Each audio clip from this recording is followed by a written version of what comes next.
What type of reality are you even living? What type of reality are you living? Are you living a proactive reality where you're continually problem solving and looking at all of the different ways that you could manipulate, guide, or push your reality that you want in your favor? Or are you living a reactive reality where you just continually allow what is going to happen? It is what it is. What can I do? I don't have any control over any of this. Just ping pong, getting knocked from one thing to the next, sitting there complaining, all sad that nothing's changing. Well, I can tell you right now, if you live in a reactive reality, you need to stop. Because if you really want to live the life of your dreams, you have got to start living a proactive reality. Welcome to Bill with Rob. Let me take you back to 1986 when little Robbie was just all nervous and shaking, pulling the phone book open, looking for the name of the local skate shop. Oh, there it is in the S's. Surf, Ohio. I don't know what I'm going to do, but I know they got a ramp and I want to skate it. Okay, my parents already said no.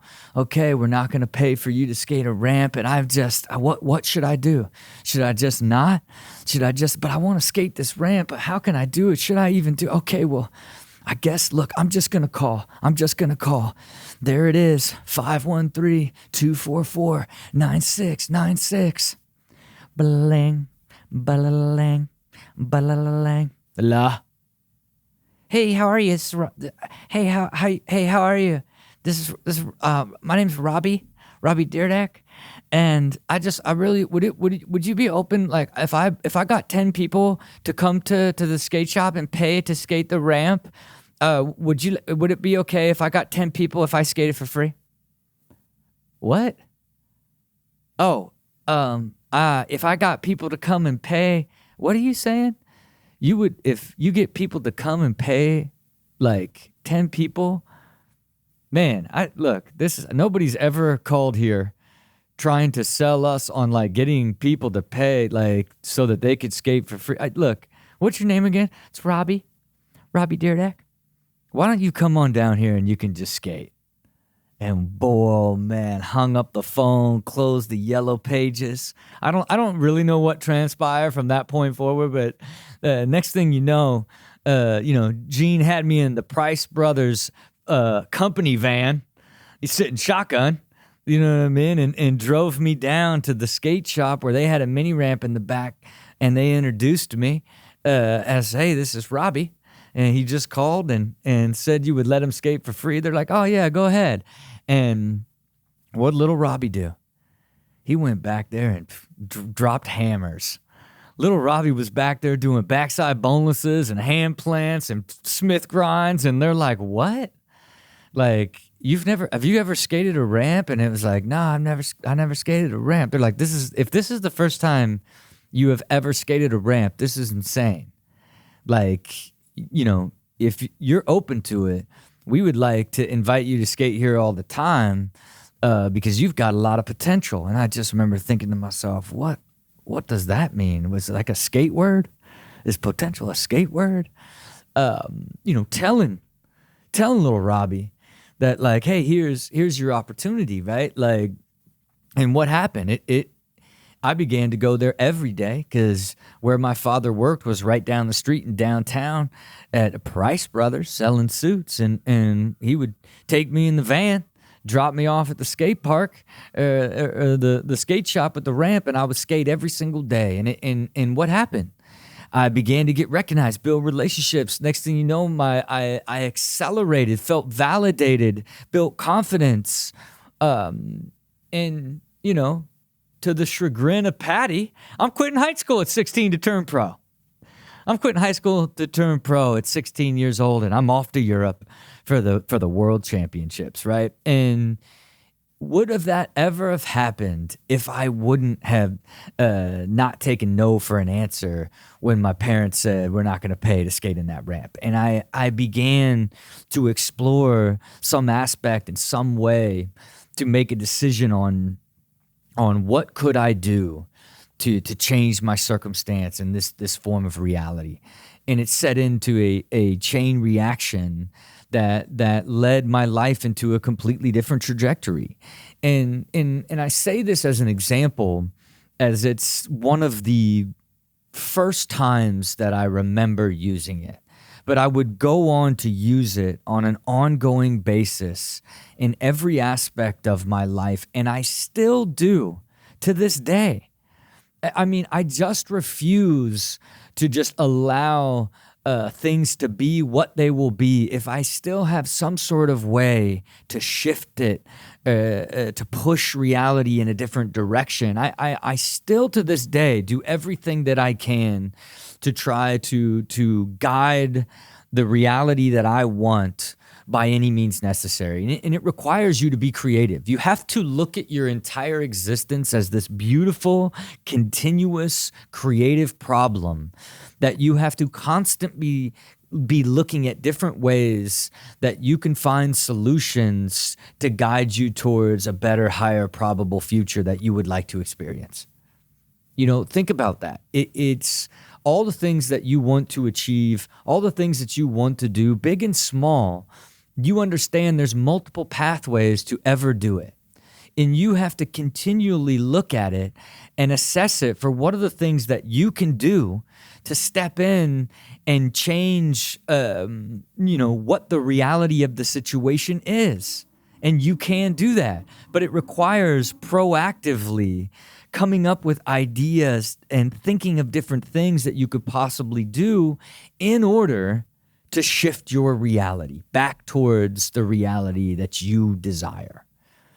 And if you began to see the world through that lens of like, are you sitting back and being in a reactive state where it just, this is what's happening to me and it is what it is? Or are you looking at your situation in a proactive way and what are all the things that you can do that can change your future state? And look, you have to look at it, no different than any other form of action or purpose. In the sense of like you can't just be in a wishful, form of trying to be proactive. You can't just. I couldn't have called up the skate shop and said, "Hey, you guys should really think about helping like those guys like me that don't have any money to skate that really want to skate the park. Like, could you just find it in your heart to support me? I'm Robbie." No, what? No, we just don't allow people to skate for free. That's the vibe. That's the energy. You're not changing reality, coming in there, being entitled, or being demanding, or trying to, hope something happens for you. You've got to look at what could I do to create value? What could I do to change this situation? In that particular case, I took a long shot. I didn't even know 10 people that would pay to skate. I was just trying to figure out a way to catch a gauge on if they said 10, no, maybe 15, I'd be like, all right, I got to find 15 people. I at least had formulated a plan and put together a probable solution that if I was forced to do it, I might be able to do it. Hopefully they said 2 people, 3 people. Never did I think that they would just say, oh, just come on down. Like, come on, and again, it's, anytime you're looking out into the future and you have a path that you wish your life would go and you're at the whims of things that are seemingly out of your control, but you have some sort of understanding of where the control levers are or who has the control, you've got to take a shot to figure out a way that you can try to implement some sort of push towards your direction and your way. And another time I did it is, I had gotten into, season 3 of Fantasy Factory. So it was in between season 2 and season 3 of Fantasy Factory. And at the time, MTV, it was like Sunday night guys night, Nitro Circus and Fantasy Factory, just a guys night. I don't even know if that's what it was. It was something like that. It was something about Sunday night for the boys. It's not that, because it was before the boys became a thing. But it was some sort of male programming night. And it wasn't a success. You know what I mean? And the network had decided that it did no longer wanted to commit in this very heavy male programming slate, and they've decided that they were only going to keep one show from the slate. And it really came down to, were they going to keep Fantasy Factory on the air, or they were going to keep Nitro Circus. And so at the time, the network had let me know. They say, hey, just want to inform you guys that we're not picking up the next season yet. Like right now, the network is trying to decide whether or not they want to go forward with Nitro or Fantasy Factory. So, oh man. So what am I doing? What am I doing? So I'm just sitting here, and I got it, you got to think about who I was back then. It was utter chaos. I was making millions, spending millions. I had movies and Street League and just utter complete chaos of just insanity that I was trying to manage and organize and keep it all, together in between partying and just, living the Fantasy Factory life, doing stunts, getting attacked by sharks. Chaos. And faced with all of that about to come to an end. And I'm just going to sit back and wait. Hey, guys, that's crazy. Let me know. Hit me up. Let me know if my TV career is over. Let me know. Just shoot me a text. Let me know. Email me. Hey, Rob, it's over. Back on that skate life. No. I called the head of the network. Cold called the head of the network. No, like, hey, can we set a call? That is, call the head of the network, and it's Rob Dyrdek would like to speak with you. Can you have him call me back? Old school style. It's funny to me when I think about now, where it's like, this world where you set calls and now you set Zooms, back, the idea of just like cold calling somebody that runs a network and then be like, here's my phone number. Can you have him call me back? When you've never even spoke to him before. You never even spoke to him. And I did. And we spoke. And the conversation was literally me helping him decide on not picking Nitro Circus. You know what I mean? It was like, this man, we talked it out on the pluses of Nitro Circus and the pluses of Fantasy Factory versus the negatives of Nitro Circus versus the negatives of Fantasy Factory. And he used me as a sounding board. It was the most bizarre conversation ever, where I, and I'm sorry to all my Nitro guys. Don't forget, I currently own a stake in Nitro Circus. All these years later, despite walking it off the plank, back in 2009, but I had convinced him. I said, hey, the reality of it is we're story driven. We're more like character based, and it's more a reality show that's more about following the characters and really these stories and adventures.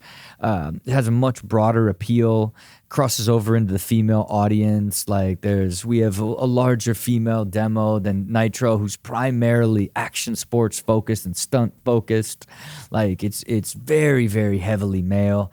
And I knew that these guys were like, not finding the success with the two male programming, and that if I made it seem like we were more appealing to a broader audience, female specifically, with our storytelling and friendships, versus like these guys that are just doing stunts, cheating death. Girls don't like that. And in the conversation was him working it out in his head. He's like, yeah, you're right. Yeah, for sure. Fantasy Factory, for sure. Like, and that random cold call convinced it. We got the call 2 days later that, okay, season 3's up. Let's go.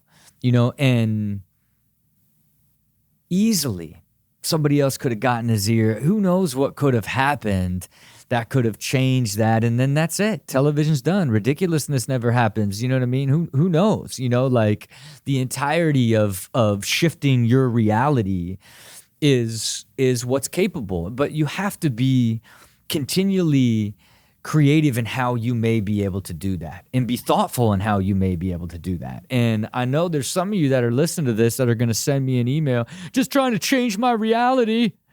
Here's my mug business that I think would be perfect for the Dyrdek machine, changing my reality. Like, it's not just asking somebody, just taking the shot isn't how you're going to shape or evolve the reality of your current situation. You've got to have a clearer understanding of what are all of the things that are potentially driving it that could make the difference for you to change it. And there's so many parts of your life on an ongoing basis that you can continually look at how to proactively shift rather than live in that reactive state. And I'm not saying it is always so incredibly clear. And I do think it gets more clear the more the more dire the situation, the more stakes there are to the situation. But there's one thing that is absolutely certain in life.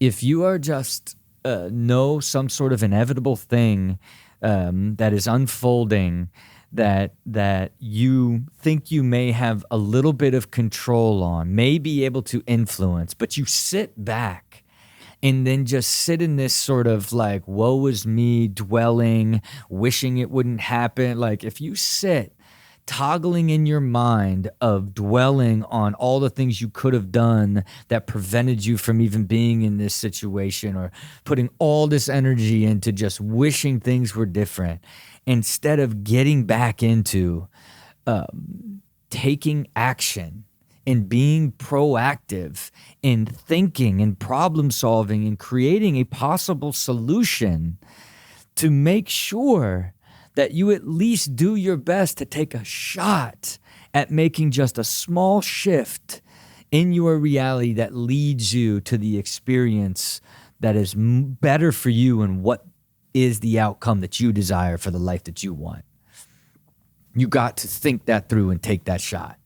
You know, I was faced with a bizarre situation when we were selling Super Jacket, you know, in Thrill One Media as a whole, where we had did a deal with a private equity group and merged with Nitro Circus and Street League, and we're then going to sell the roll-up,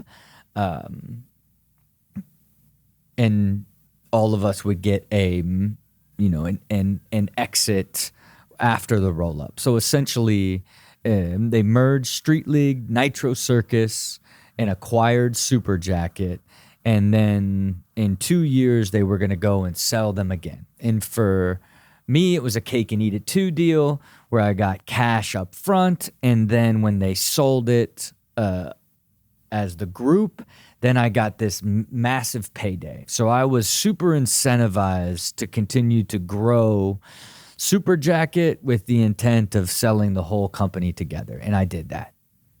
Oh boy, did I do that. I drove this thing. I did everything I could to take the entire thing to the next level. And it was time to take this thing to market. And the private equity group decided that they did not want to do it. They said, you want to know what? It's getting too valuable. We would rather wait a couple years. And I'm like, what on earth? Like, you know, I tried to complain and be like, that's ridiculous. You know, I didn't know what to do. Because in my mind, that was the entire strategy. You know, we put them all together because we're going to turn around and create this big liquidity event that's going to be life-changing. That was the entire purpose and plan. And then I worked for 2 years to position the company to have that life-changing moment. Only now, they decided they didn't want to do it. They decided it was too valuable. And that rather than do it now, let's keep growing for a couple years. And it's like, what? Like, that's not in my plan. Like, I got it to this moment to create this moment in time. I masterminded this whole thing, and now I gotta wait, and anything could happen over the next couple years. And so what do? I stew, and I think, and I think, and I think, and it's like, what can I do? What can I do? What can I do?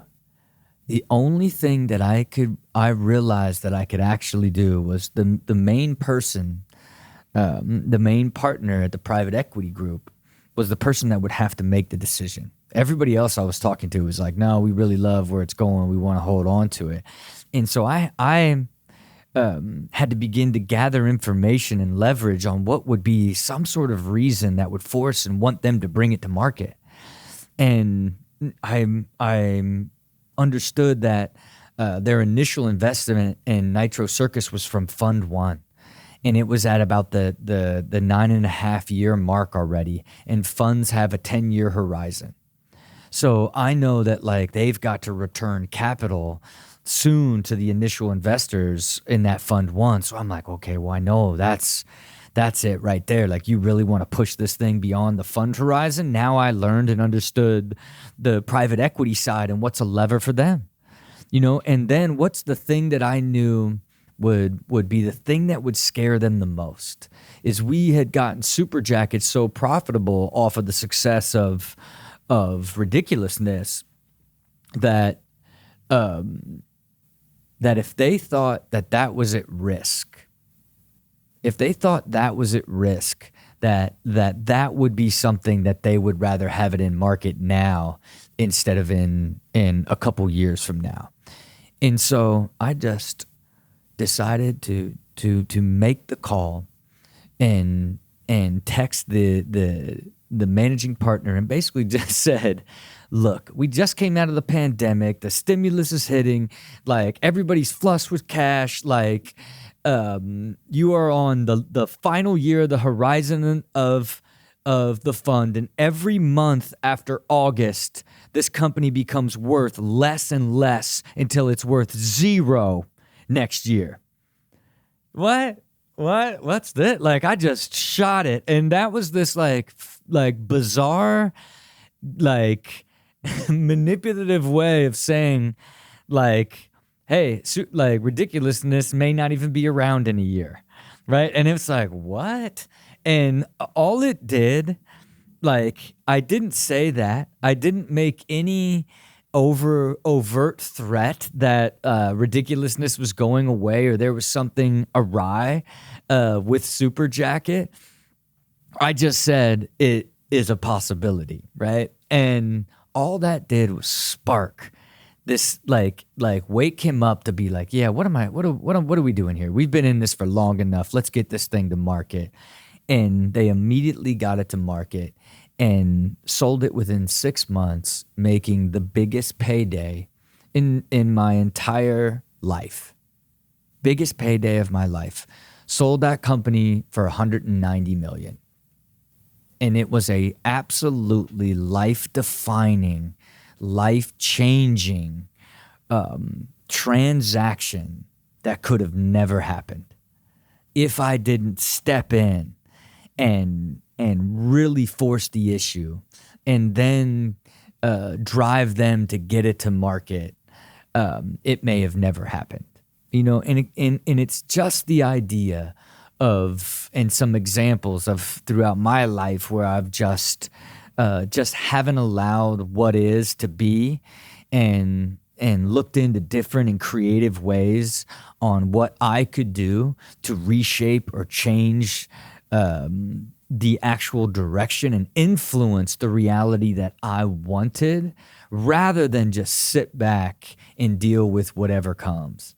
And you will find that you have the opportunity to do that in so many different aspects in life, but you have got to be searching for them, be creative and how you approach them. But above all, you got to take the shot.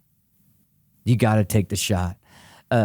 Because if you do it and you see it work and you do it more and more, and then it is a tool in your toolkit that you can apply to more aspects and more areas of your life, you will begin to see how being proactive towards shaping your reality is how you actually control a lot more aspects of your life that seem incontrollable, and you can be the decision and the action that actually drives reality towards the reality that you desire.